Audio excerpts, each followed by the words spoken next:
Good day, grade 11 learners. Once again, welcome to our School on Air and Empowerment Technologies, live here at Bamboo Telescuela.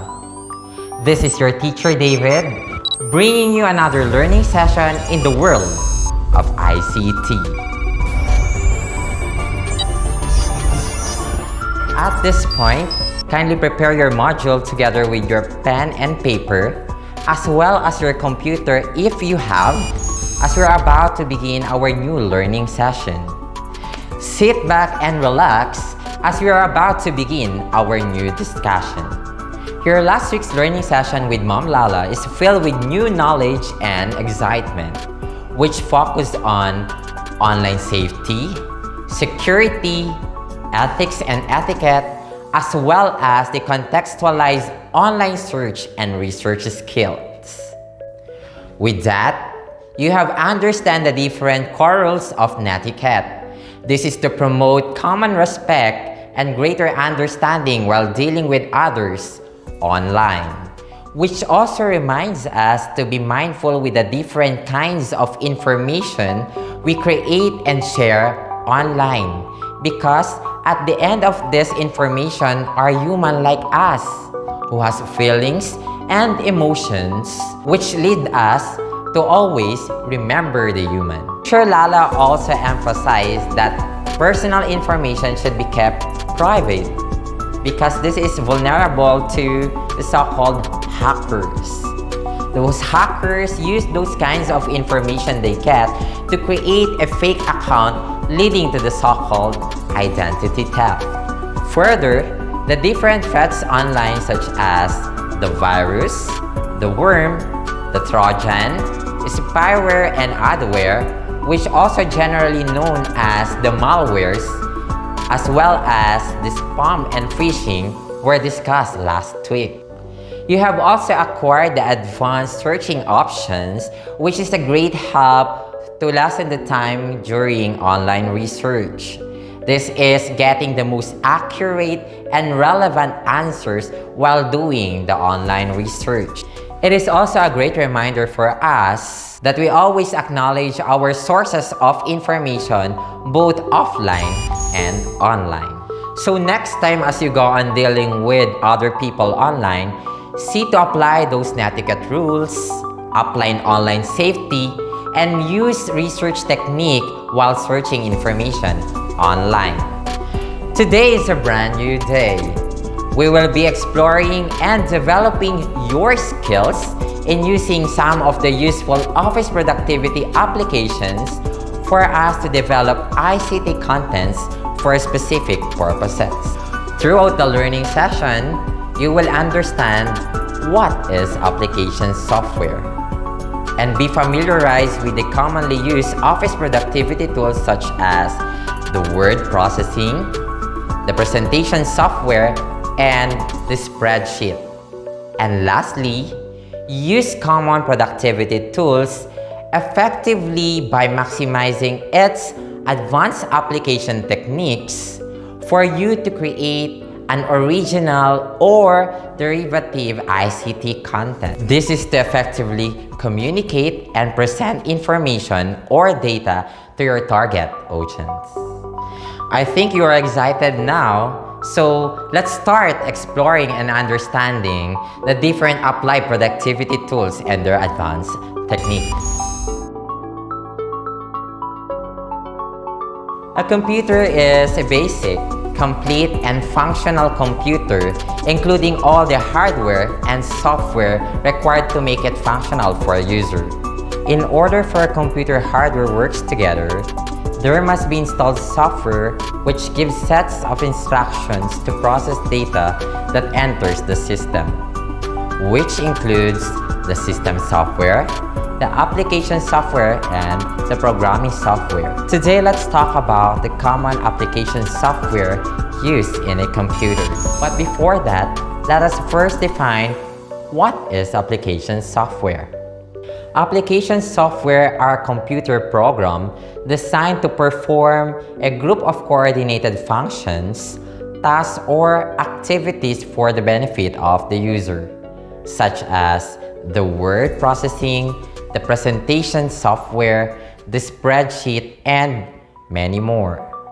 The most common application softwares that we are using nowadays are the word processing, the presentation software, and the spreadsheet. First, we have the word processing or the word processor. When we say word processor, we are referring to an electronic device or a computer application that performs a task of composing, editing, formatting, and printing of documents. This is the program that you are using each time you are tasked to create a report, sometimes with invitations and other documents. Examples of these are the OpenOffice Writer, the LibreOffice Writer, Polaris Office, Kings of Writer, WordPerfect, WordPad, WPS Writer, and the Microsoft Word. Currently, the most popular word processing software in the market is the Microsoft Office Word. It is a word processing portion of the Microsoft Office which allows us to create documents such as letters, reports, and other kinds of documents. Did you know that Microsoft Word was first released on October 25, 1983? Yes, it was on the year 1983 when Microsoft Word was launched by the Microsoft company. At this point, let us have an overview of the Microsoft Word window. Microsoft Word window has the following parts. We have the title bar, which contains the name of the document that you are working with. Second, we have the quick access toolbar. It is a customizable toolbar which allows you to add frequently used commands. Another, we have the different tabs used to select group of ribbons having common purpose. It includes the file, insert, design, and other tabs available. Under the tabs are ribbons. These are sets of tools under each tab. Under the ribbons are the dialog box launcher. This brings up a dialog box where additional options can be entered or used. At the center of the document is the Word document window. This is a blank space where we can encode the text and integrate other objects. Inside the Word document window is the insert point. It is a blinking cursor where we can start encoding our text. And status bar, which displays page number, section number, and total number of pages. Word processing software offers integration of other materials. Under the Insert tab of the Microsoft Word window and other Office productivity tools, there are many kinds of materials that can be inserted in the document. This is to make our document informative and attractive. Some of the materials that we can integrate in our documents are the following. We have the pictures, clip art, the shape, the smart art, the chart, and the screenshot. Here are the steps on how you can insert image from a file. Here are the steps on how you can insert and customize a picture from a file. First, place your insertion point where you want the image to appear in the document Word window. At this point, select Insert tab and click on the Picture command. And the Insert Picture dialog box appears for you to locate the picture. Now you are ready to select the desired image you wanted to insert in the Word. After selecting the image, then click Insert to add it to your document. From the inserted image, you can resize it by clicking and dragging one of the corner sizing handles. The image will change size while keeping the same proportions. If you want to stretch it horizontally or vertically, you can use the side sizing handles. You can also adjust how the image behaves around other objects or text by changing its text wrap options. Text wrapping option is located at the upper right side of the image, which has the following options. First, we have the Inline with Text. This is a default settings which treats the image like a text. Another we have is the Square. This allows the image to be placed anywhere within the document or paragraph with the text going around maintaining square pattern. Next, we have the Type. It is where the text hugs or conforms to the general shape of the image. Another we have is the through. It allows the text on your document to flow even tighter, taking the contours and shape of the image. This is best used for GIF and PNG image file format. We have also the top and bottom. It pushes the text away vertically to the top and or the bottom of the image. We have also behind text. This makes your image as a background. And lastly, we have in front of text. This allows the image to be placed right on the top of the text. If you're done resizing and selecting text wrapping option of the image, then you are now ready to put the image where it will be located. And this is how to insert a picture from a file using the Microsoft Word. I hope that you have followed the steps on how to integrate materials in a Word document. This time, let us have the advanced technique feature of the Microsoft Word, which is also called as the mail merge. Mail merge is a process to create personalized letters and pre-addressed envelopes or mailing labels for a mass mailing from a form letter and merge them with another document called the data file. This is a great help if you have letters with the same content and will be sent to many recipients. Under the mail merge are the two components. First is the form document. It is a document that contains the main body of the letter or the message that you wanted to convey. It also contains the so-called placeholder. Examples of these are the application form, letter for notification, invitation, greetings, and many more. The said placeholder is referred to as the data fields or the merge fields. This marks the position on your document where individual data or information will be inserted. The second component is the list or known as the data file. This is where the individual information or the data needs to be plugged or merged to the form document is placed and maintained. This consists of rows and columns. Now, let's have the steps on how to perform mail merge in Microsoft Word. Here are the steps on how to perform mail merge in Microsoft Word. Open your Microsoft Word and start a new blank document. On the Mailings tab, click Start Mail Merge Group and select letters among the given choices. At this point, we are now ready to prepare our first component in Mail Merge, which is the form document. Encode the body of the letter and prepare the placeholder, which is in the inside address and greetings part. Complete the other parts of the letter and save the document. Next is to create our recipients list. Under the Mailings tab, click Select Recipients and choose Type a New List to create a new list. A new address list window will appear.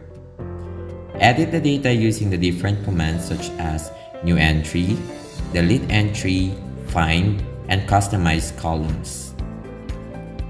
Let us customize the list columns based on the needed data in our inside address and greetings, which are the title, first name, middle initial, last name, and address. From the available name fields, delete, rename, move, and even add a new field based on your needs.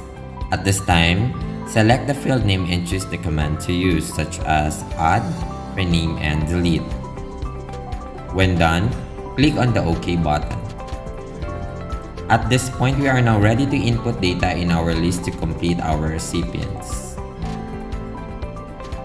After completing the list, click OK and save the list to your assigned folder or directory. It is now time to connect the list to the form document. From the form document, highlight the title as a placeholder and select Insert Merge field under the Write and Insert field group and choose Title. Do it repeatedly until all placeholders are connected. Remember that a double head arrow will be available in each field to assure connection. Finally, click Preview Results to see the merged document.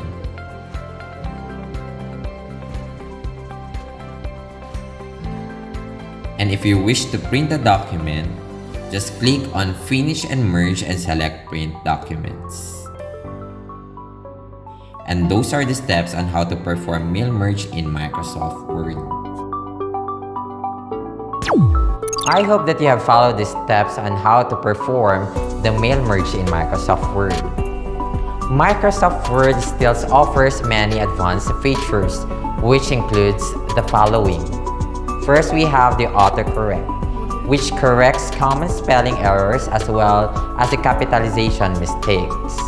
We have also the auto format, which applies a formatting text such as number listing, bullet, and hyperlink. We have also the grammar checker. It proofreads documents for grammar, writing style, sentence structure errors, and reading statistics. And lastly, we have also the text to speak. It is a functionality feature designed to read the content of your document aloud. Another office productivity tool that we have is the presentation software.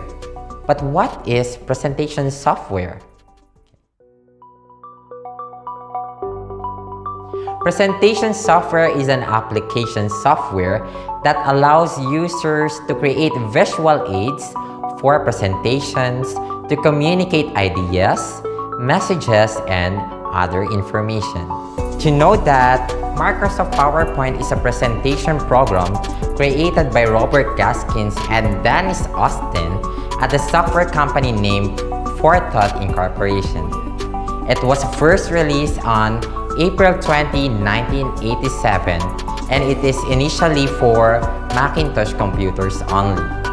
But as the years passed by, the Microsoft PowerPoint were readily available to the Windows operating system as well in Android and iOS for handheld gadgets and devices. Once again, let's have an overview of the Microsoft PowerPoint window. Microsoft PowerPoint window has the following parts.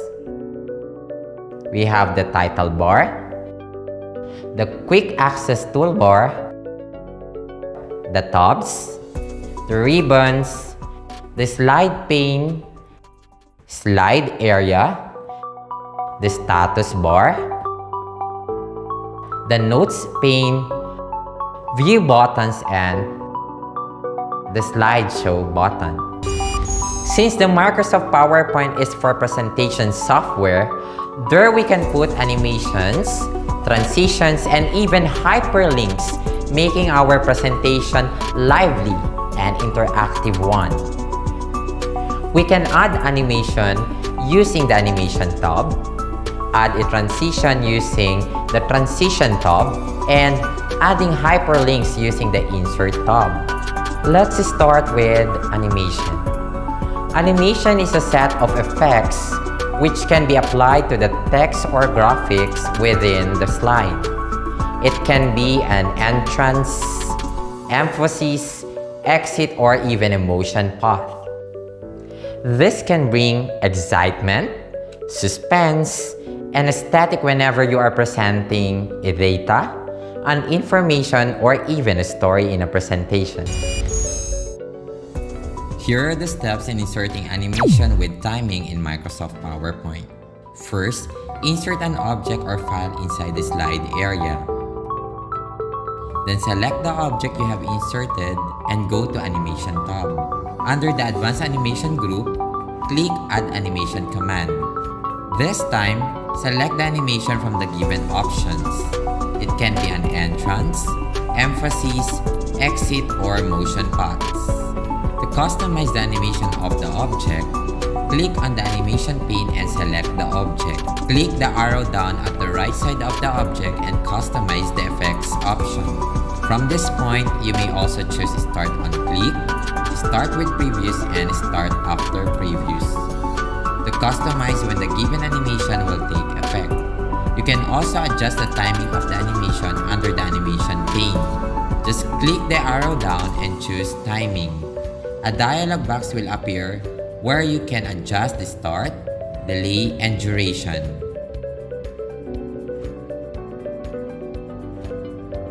After setting the said parameters, just click on the OK button to apply the effect. For you to add more than one animation in an object, just select the object and click Add Animation, and choose among the given animation formats.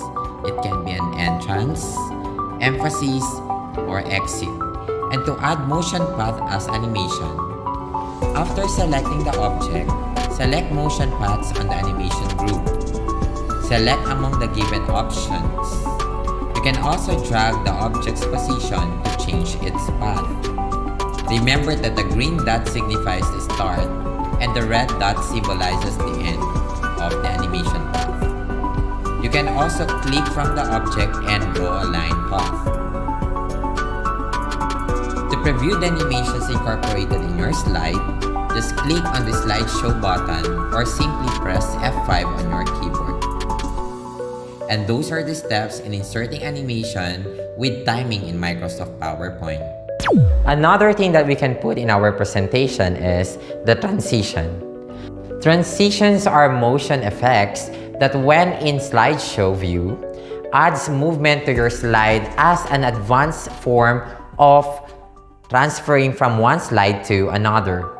Transition is an effect to the whole slide, while animation is an effect to a selected element in a certain slide.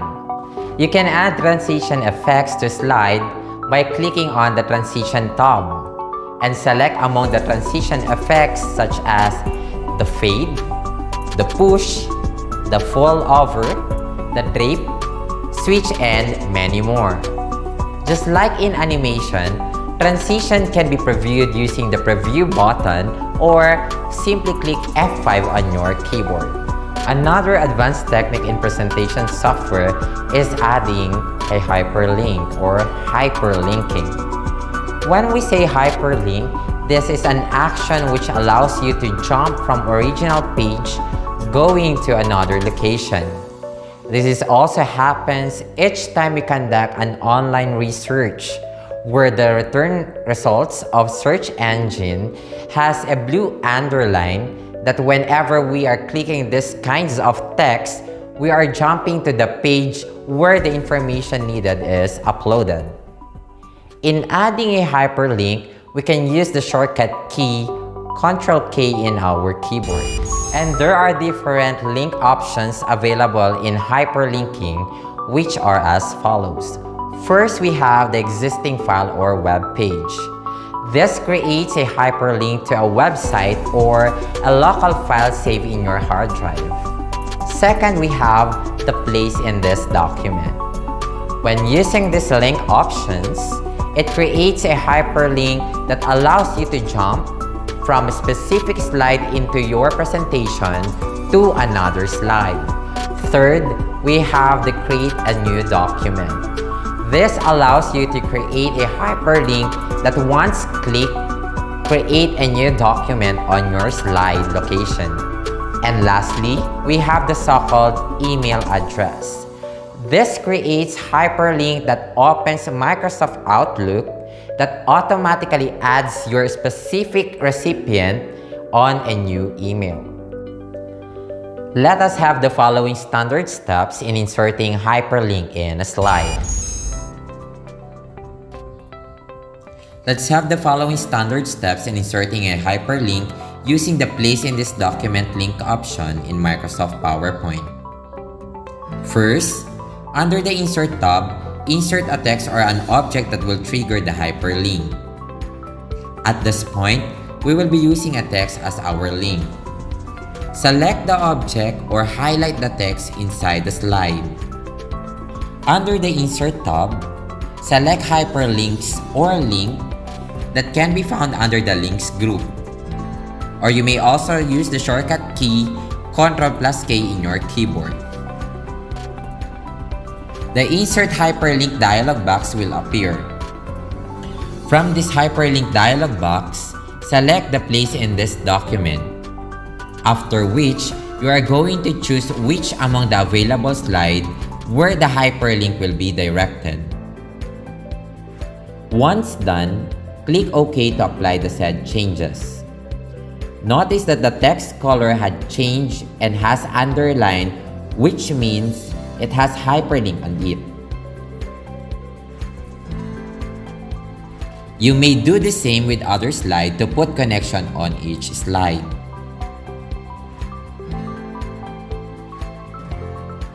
To view if the link was successfully done, click on the slideshow button or simply press F5 on your keyboard.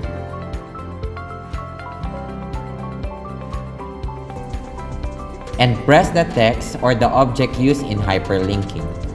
If the page goes to the slide where you have put the hyperlink, then that was a successful one.